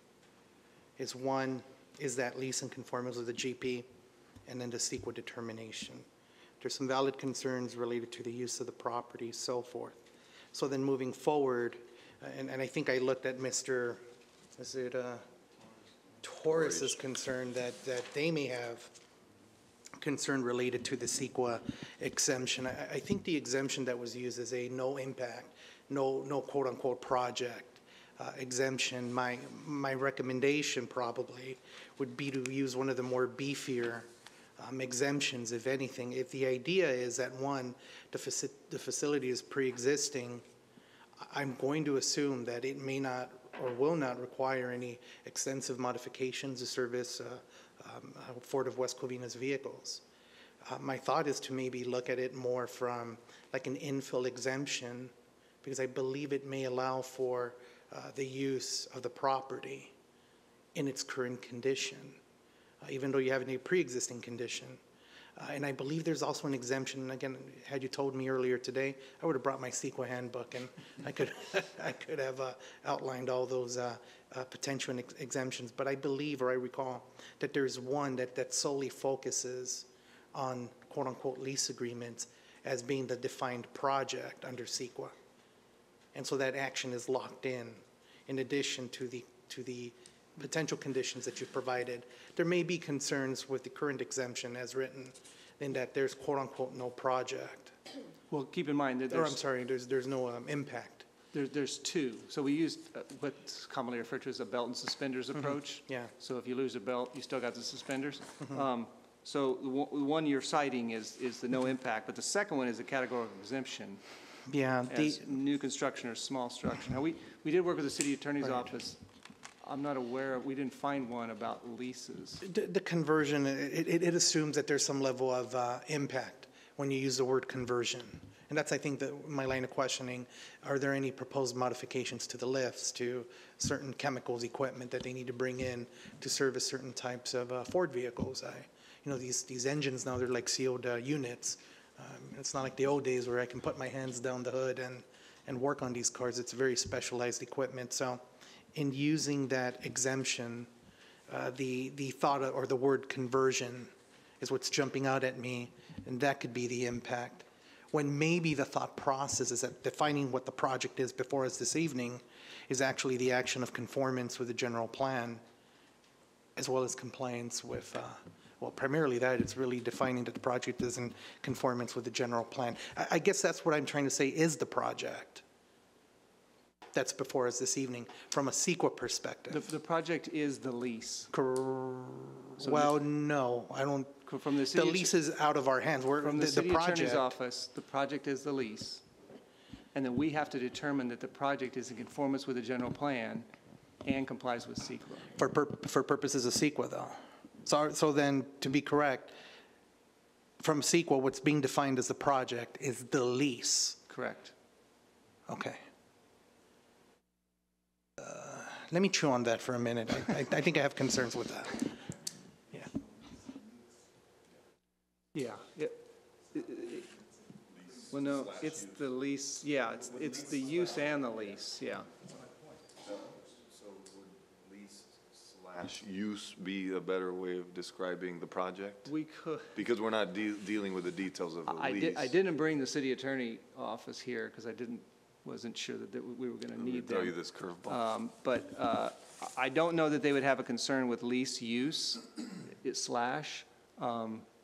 But they reviewed these documents. So I know because I spoke with them. The project is the lease. That is the project. I know this is all confusing stuff. I know Jose deals with this on a day-to-day basis. So CEQA is just very nebulous, and so. I guess where I'm trying to get to is a more defensible CEQA determination.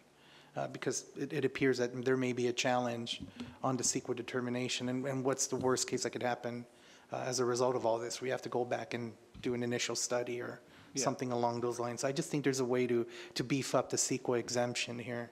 And would just recommend maybe to consider just reviewing an infill exemption under 15332. Yeah. I just have it in here. So Well, I just, and just for the rest of your sake of your understanding, the infill exemption is, you can't do that tonight.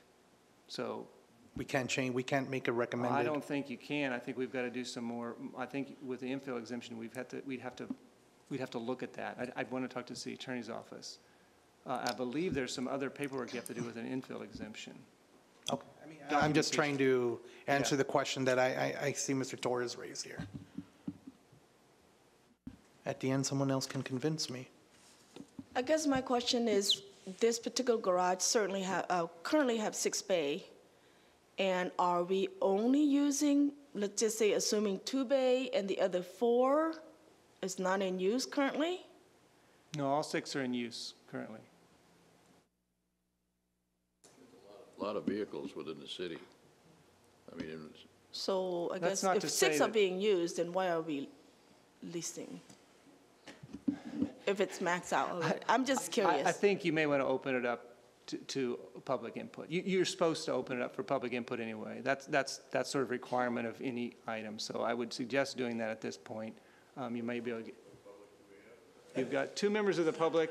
I believe Shirley's got a lot to add to. would you like to come up, Mr. Mayor?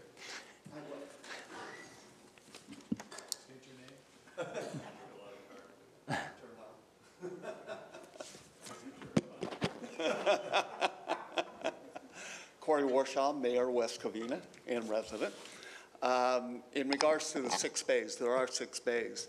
We only have 2 mechanics and a supervisor.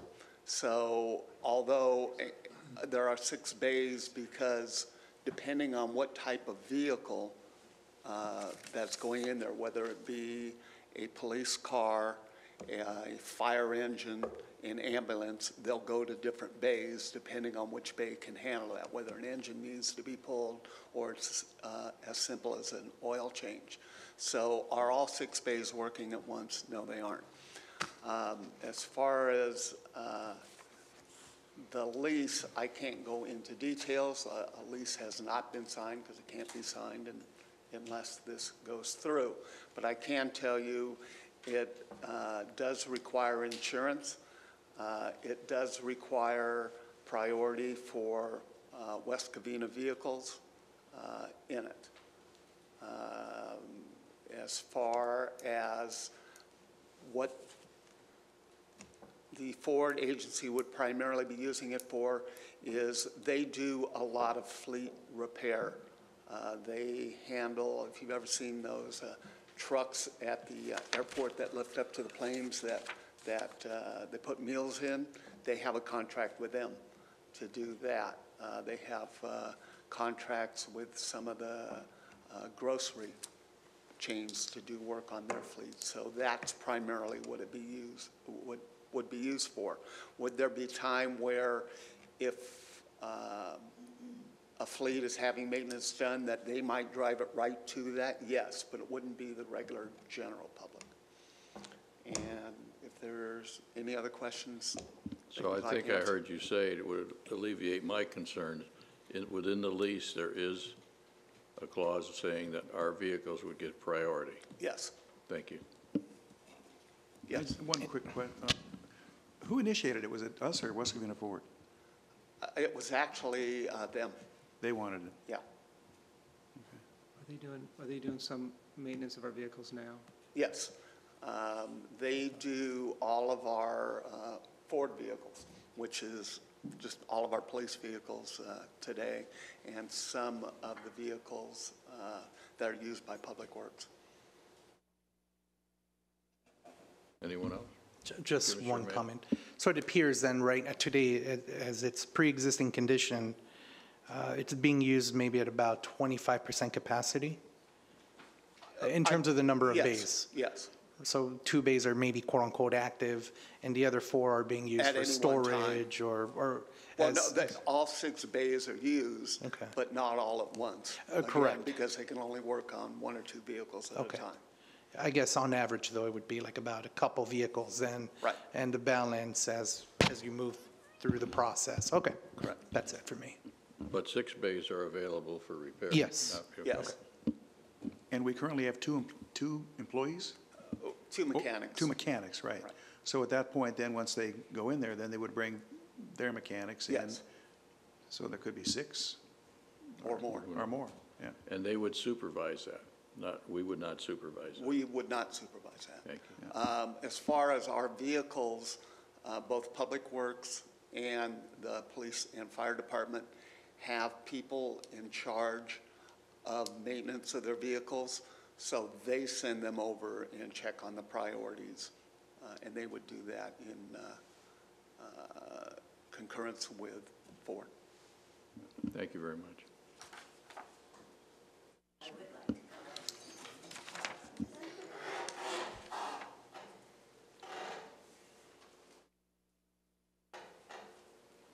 Would you Shirley please fill out a Buchanan, card too? Mike? a resident of Thank West you. Covina. Public hearing is not on your agenda tonight, right? It's not a So- public hearing, no. It's just you're just inviting. It's a review, and yes, inviting input. Okay, all right, well, that occurred to me, but I have to agree with Chairman Holtz, is that, all of our police cars and everything, and our fire department, I don't understand why the city is going in this direction. I mean, I really do know, because they need money. But I don't believe it's a good idea. I think it should stay for the service of our vehicles in this city. And we're looking at a little bit, it isn't like the medical building on the Civic Center, because this is a lease, but it does kind of look like we're bringing a public business onto our property, onto the city's property. I don't know if I'm making much sense or not, but I don't agree with this. Thank you very much. Any other Perhaps let me, Commissioner Jimenez may have had some time to think. Let me kind of talk a little bit more about the CEQA. First of all, to go to the email we got from Mr. Torres, he is only stating a concern on the first, the general exemption. He's not stating a concern on the CAD exemption. So all the thing he's got there is about that. So we could remove that one and leave the other one, and I think that addresses, at least to some degree, his concern. I think what he's basically discussing traffic, and that was one of the reasons I discussed traffic. Yeah, there might be an increase in traffic, but as we talked about before, if you go from a Del Taco to a Taco Bell, there might be an increase in traffic, but it's the same use.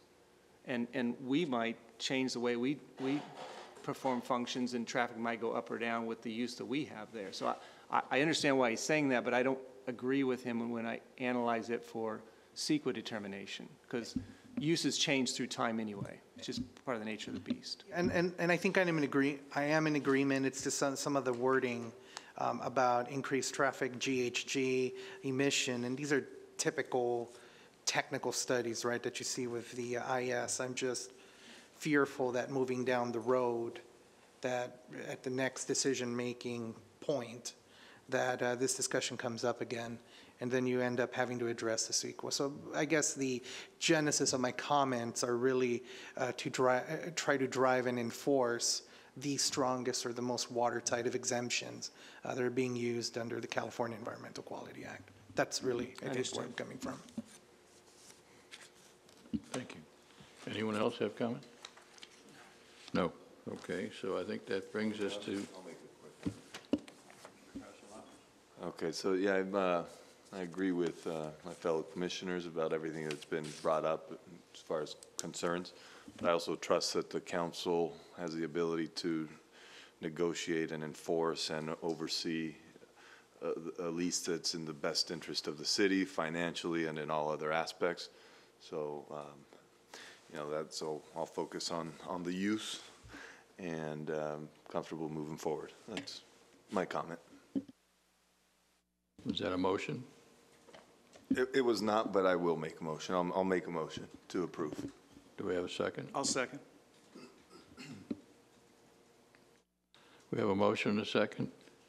We have a roll call, please. So We from need the that. right, Commissioner Castellanos, Aye. Commissioner Redholz, Aye. Commissioner Jimenez, Yes. Commissioner Hing. Yes. Chairman Holtz. I will say yes, as long as I heard that we will get priority treatment, so it's 5-0. That takes us to continuation of oral communication. Anyone else would like to talk on oral communication? Seeing none? I'm sorry? Don't all rush up at once. Right. Seeing none? Commission reports, comments, and miscellaneous items. Commissioner Redholz. Thank you, Mr. Chairman. Yeah, I just want to make a brief comment on the,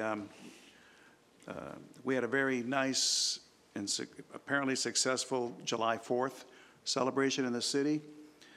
It began with the pancake breakfast at Hearst Ranch, and I want to thank the West Covina Elks who put that on and ran it, and staffed it, and the pancakes were good. And John Hughes actually was the one that got all the food donated, so I want to thank him too.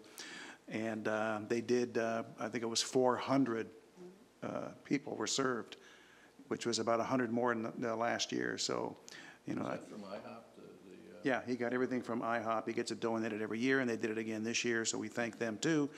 And the fireworks show was good. It was a nice event, and brings people together. And I just want to thank the Community Services Department also for all their help in putting that together, and being out there in the field and making sure everything went well. And it was nice. I want to thank those people. Thank you. Anyone else? As long as we have a captured audience here, I'd like to bring up something that really kind of sticks in my craw. We're known as West Covina Beautiful, and it is a beautiful city. But yet I will drive around and I will see people's homes that have weeds that are about that high.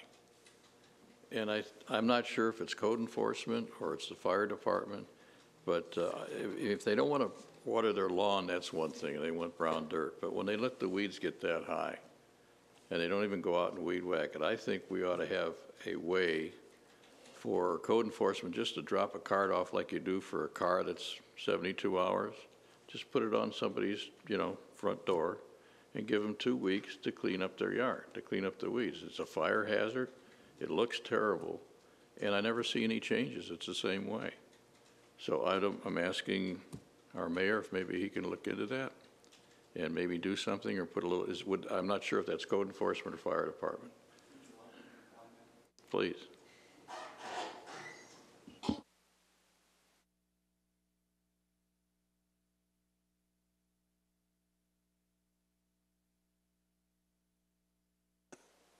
It is part of community enhancement code enforcement. And if it is turned into them, they do actually send a letter out. And hopefully people will comply. The problem is if they don't comply, it can take up to 6 months to get compliance with it. Eventually, what has to be done is it has to go through the system, and then it is done by a contractor, and a lien is put on their property. But it can take quite a while. Yeah, I've called already, and there's a couple of houses that nothing's changed. I'm talking for years, the same way. And so I think most people would, if there was a card left or something, Most would people probably do. do it. Right. Most people But do. some don't. There are those that don't, especially if they're in foreclosure. But you can check with, if you call City Hall and talk to Community Enhancement, they can tell you if the house or that particular property has been notified or not. Okay, thank you. You know what, I just want to Mr. make Reynolds? a quick follow-up comment. I'm kind of thinking it's time we drop the politically correct name of community enhancement and go back to code enforcement. Everybody calls it that anyway, and that was a politically correct move that was made many years ago because it sounded better. It was, soft and fuzzy and furry, but, we have a lot of people that are just totally out of compliance with code, and, I'm good with community enhancement. That's nice, get off my lawn. But now that, especially with code enforcement being under the auspices of the PD, I think we need to bring it back to code enforcement because that's what they're doing. Just a comment. Anyone else? Nothing? Planning Director's report. We have items for forthcoming for the next meeting on the 25th, and we do have items scheduled for the 8th as well, so. Is that a typo? It says July 7th, or July 11th? Forthcoming July 11th? You mean on the date on the upper right-hand corner? No, on the Planning Director's report, it says forthcoming July 11th. Yeah, that's today's date. So it's a forthcoming for tonight's meeting. Okay, all right. So on July 25th, we have items. On August 8th, we have items. So Okay. if you're planning a vacation, cancel it. No, no. Can't go. Yeah, you can't go. And then we have subcommittee design review minutes for last couple of meetings that are there as well. And it's very likely that I'll try to be better informed as we come forward, but it's very likely that we're going to have other items like we just had with the West Covina Ford, where not necessarily that we're leasing things, but whenever you lease something, I think there's something, the city attorney is advising that we need to do those things. So I don't remember ever doing that before, but now they're advising that we do that. So you may be getting those kind of things periodically. It's not going to be every meeting or anything, but you may get a couple a year where you have to make some kind of determination. So just forewarning on that, and I'll try to do a better job of being prepared for that. Thank you. Anyone else? City Council action? I don't have anything to report on city council action.